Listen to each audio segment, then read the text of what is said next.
আমার বুবু একজন সুন্দরী এবং চরিত্রবান ছিলেন। আমার বুবু আমার লেখাপড়ার কলজ জোগাড় করার জন্য একটা বড় মালিকের বাসায় কাজ করতেন। একদিন মালিক বুবুকে ফ্রিজে রাখা খাবার খাওয়ালেন, বুবুর অনিচ্ছায়। তারপর বুবু জ্ঞান হারিয়ে ফেলে। অজ্ঞান অবস্থায় মালিক বুবুর সাথে। বাকি ঘটনাটি গল্পতেই বলছি।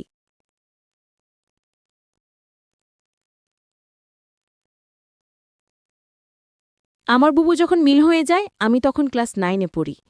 স্কুল থেকে ফিরে শুনি আজ বুবুর বিয়ে। আব্বা আমাকে বললেন, শিবু, ঢাকা থেকে মেহমানরা আসবে, তুই এক ছুটে বাজারে যা, আফজালকে বল তার ডেকোরেশনের চেয়ার পাঠাতে। আমি এক দৌড়ে বাজারে চলে গেলাম। আফজাল চাচাকে যখন সব বলছি, 2টা প্রকাণ্ড গাড়িকে বাজার পেরিয়ে আমাদের বাড়ির দিকে যেতে দেখলাম। আফজাল চাচা বললেন, যা, রুন্নার অনেক ভালো ঘরে বিয়ে হলো, তোদের অবস্থা এইবার ফিরবে।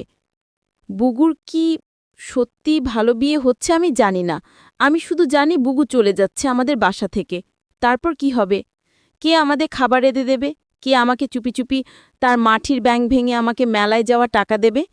বুবুকে ছাড়া যে আমার জীবন চলতে পারে, আমি সেটা কল্পনাও করতে পারি না। কলেজের এক প্রোগ্রামে আমার সুন্দরী বুবুকে দেখে নাকি দারুণ পছন্দ করেছে এক বড়লোকের ইঞ্জিনিয়ার ছেলে। তার চাপে পড়েই তার পরিবার রাজি হয়েছে এই বিয়েতে। নইলে আমাদের মতো মধ্যবিত্ত ঘরে এত বড় আত্মীয় হওয়ার কথা না। সবাই বলাবলি করছে বুবুর কারণে এবার আমাদের ভাগ্য ফিরবে। আমার জন্মের সময় আমার মা মারা যান, বুবুর বয়স তখন 8। আমার স্কুল শিক্ষক আব্বার বিয়ে করাননি, বুবুই মানুষ করেছে আমাকে। আমার জগৎও ঘিরে তাই আমার বুবু। বিয়ের আসরটা হয়ে গেল দায়সারাভাবে। বিয়ে নাকি 2 পরিবারের বন্ধন, কিন্তু আমার সেটা মনে হলো না। পাত্রের বাবা সারাক্ষণ মুখ কালো করে রাখলেন। পাত্রের ছোট মামা আমাদের ঘর বাড়ি উঠান ঘুরে ঘুরে দেখলেন, মাঝে মাঝে নাক ছিটকালেন। আমাকে ডেকে বললেন, তুমি কোন ক্লাসে পড়ো? আমি কিছু বলার আগেই কেউ একজন বলল, শিবু পাইলট স্কুলে পড়ে, ফার্স্ট বয়, 5-এ বৃত্তি পেয়েছে, ক্লাস 9-এও পেয়েছে। আমার লজ্জা লাগলো, কিন্তু ছোট মামা শুধু একটু নাক ছিটকালেন। সেই দিন গাড়িতে ওঠার আগে বুবু যখন আমাকে জড়িয়ে ধরে নিঃশব্দে কাঁদছিল, তখনও আমার কষ্ট লাগছিল। 3 দিন পর নতুন জামাইয়ের বউ নিয়ে নাই ওর আসা কথা। আব্বা পাড়া প্রতিবেশীদের নিয়ে রান্নাবান্নার আয়োজন করলেন। একটা গাড়ি ভাড়া করে নতুন জামাইকে আনতে পাঠালেন।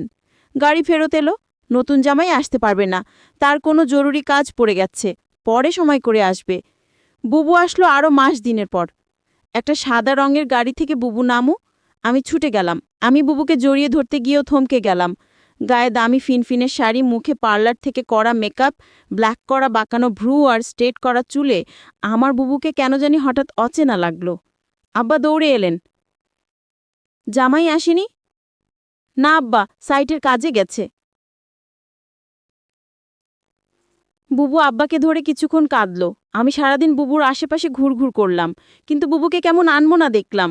শুধু একবার আমাকে জিজ্ঞেস করল, শিবু পড়াশোনা করছিস তো ঠিকমতো? রাতে আমার ঘুম এলো না, বড় অভিমান হলো। বুবু অনেক বদলে যাচ্ছে এই অল্প দিনে। এত বদলে যেতে পারে মানুষ? বুবু 3 দিন থাকলো। শেষের দিন দুলাভাই এলেন বুবুকে নিয়ে যেতে। দুলাভাইকে দেখলাম বেশ গম্ভীর। আমাকে ডেকে বললেন, কিরে শিবু, পড়াশোনা করিস ঠিকমতো নাকি সারাদিন বাদরামি? আমি কিছু বললাম না। দুলাভাই আসার পর থেকেই বুবুর মুখটা কালো হয়েছিল। কারণও দেখলাম তার। আমাদের সামনেই কপাল কুঁচকে 2বার বুবুকে ধমক দিলেন দুলাভাই। বুবু চলে যাওয়ার পর সেই রাতে আব্বা আমার ঘরে এলেন। অপরাধীর গলায় বললেন, শিবু, তুই তো অনেক বড় হয়ে গেছিস, বল তো আমি কি কোনো ভুল করলাম? আমি হয়তো সত্যি বড় হয়ে গেছি, মনের কথা চেপে বললাম, কেন সেটা বলছেন? বুবু অনেক ভালো আছে, কিন্তু আমি ঠিক জানি আমার বুবু ভালো নেই। বুবুর হাতে কালশিটে দাগ দেখেছি। আমার হাসি খুশি বুবু কেমন গুটিয়ে গেছে মাত্র 3 মাসে। এর ঠিক 1 বছরের মাথায় আব্বাজান মারা গেলেন। আমি একা হয়ে গেলাম। পাড়া প্রতিবেশীরা বুবু দুলাভাইকে চেপে ধরলেন আমাকে নিয়ে যাওয়ার জন্য। বুবু উৎকণ্ঠা নিয়ে দুলাভাইয়ের মুখের দিকে তাকালো। দুলাভাই কিছুক্ষণ ভেবে বললেন, শিবু চলুক, কাজে লাগবে অনেক। কাজেই আমি আমার বই খাতা নিয়ে বুবুর বাসায় উঠলাম। দুলাভাইয়ের পোস্টিং তখন আমাদের গ্রামের কাছেরই শহরে। ছোট ছিমছাম 2 রুমের বাসা। আমি 1 রুম ভাগে পেলাম, শহরের একটা স্কুলে ভর্তি হলাম।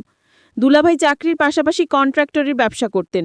একদিন আমাকে বললেন তার সাইটে গিয়ে কাজ তদারকি করতে। আমার স্কুলের ক্লাস মিস হতে লাগলো।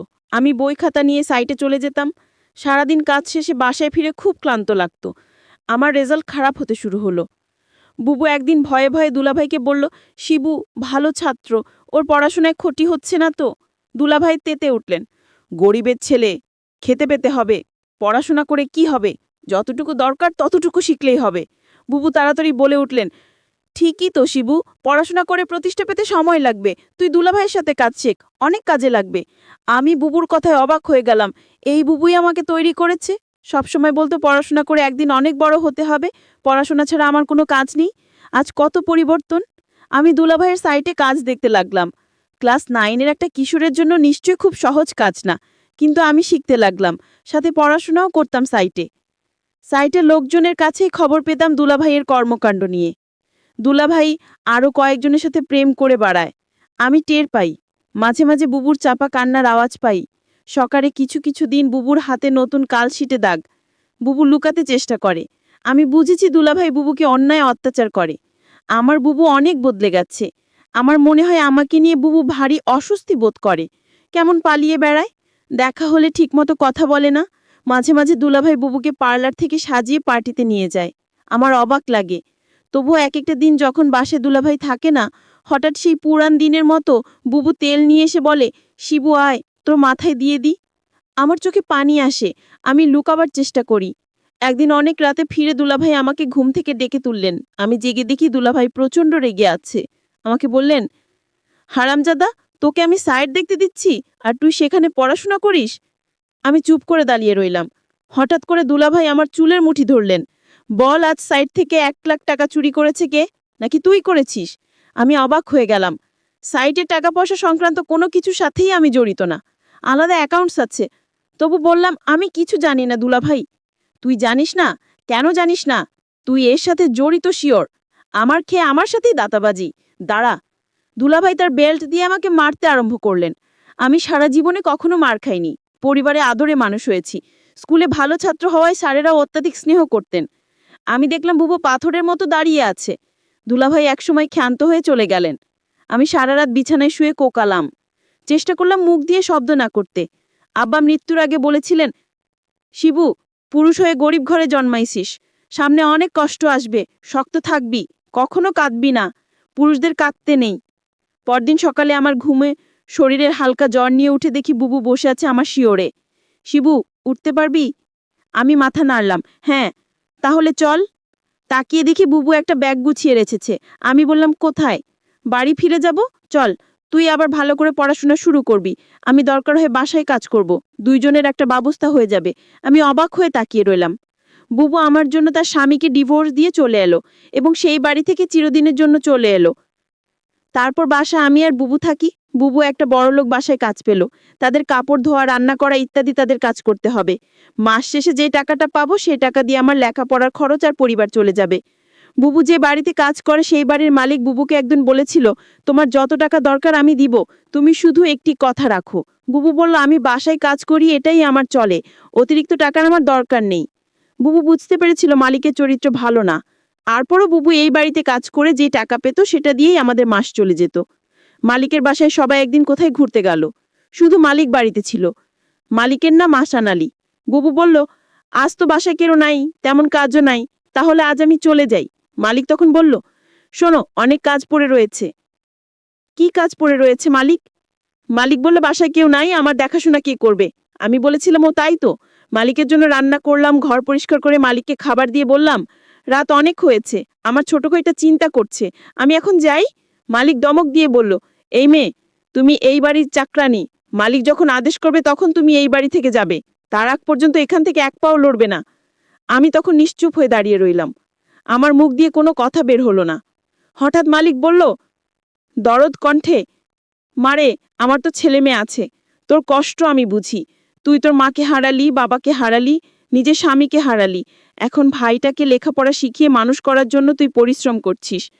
আমি মালিকের হঠাৎ এরকম ভালো কথা শুনে আমি কিছুটা অবাক হলাম, কিন্তু সে মুখে যা বলছে চেহারায় তা প্রকাশ পায় না।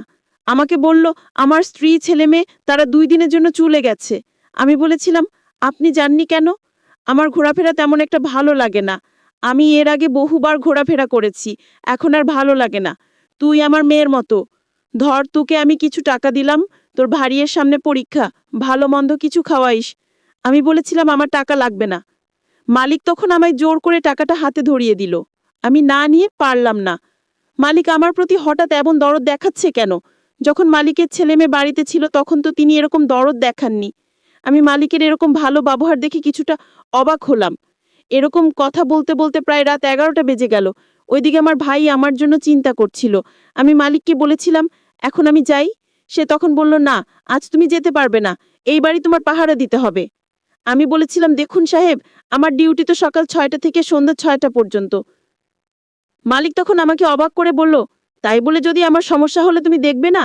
আমি তো তোমারে আমার মেয়ের মতোই দেখি। মালিকের কি উদ্দেশ্য ছিল আমি তা জানি না। তবে এইটুকু বলতে পারি মালিক তেমন ভালো না। তবে আজ আমার সাথে সে খুব ভালো ব্যবহার করলো। তবে এর আগে যে আমার সাথে বাবার খারাপ করেছিল তা বলছি না। তবে লোকের